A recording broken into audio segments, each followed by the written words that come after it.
Today's throwback.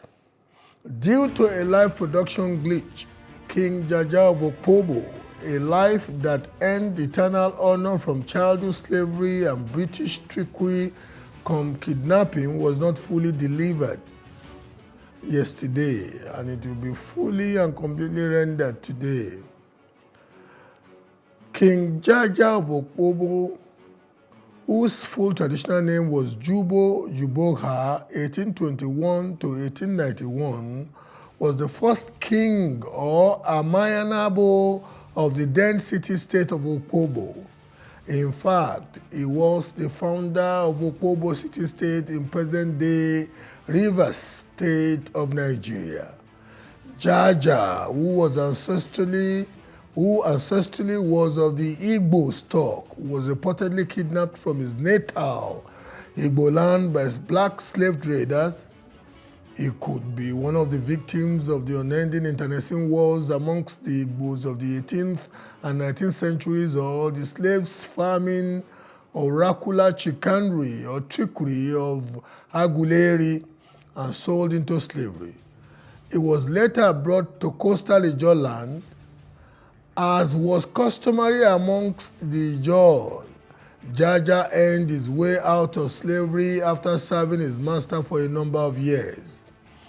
At the death of his master, he took charge of the trade and went on to head the Anna People House merchant arm of Bonny. Under him, Anna People absorbed other trade houses until a war with the Manila People House led by Okojumbo compelled Jaja to break away to form the Opobo city-state, located 26 nautical miles east of Bonny in 1869. The Opobo city-state came to be a prominent trading post in the Oil River region's famous palm oil trade. Jaja barred entry to European and African middlemen, effectively monopolizing trade, and by 1870 was selling 8,000 tons of palm oil directly to the British. The city-state of Opobo also shipped palm oil directly to Liverpool.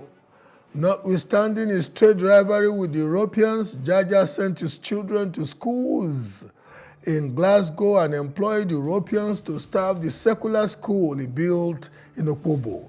He particularly denied the entry of missionaries into Opobo.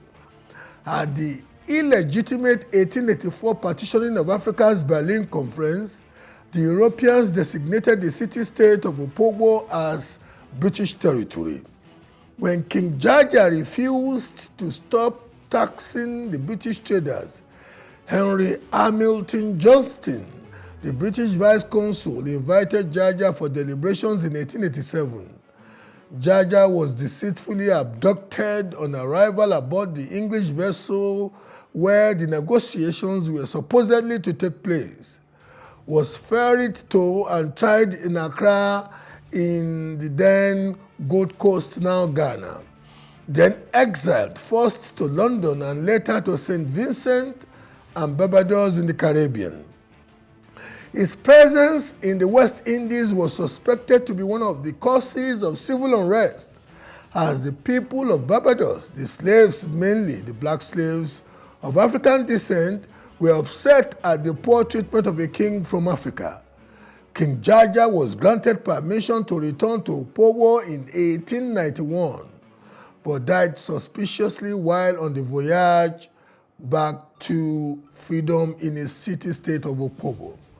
Following his exile and death, the power of the Opobo city-state rapidly declined. In 1903, the King Jaja of Opobo Memorial was erected in his honor in Opobo Town Center.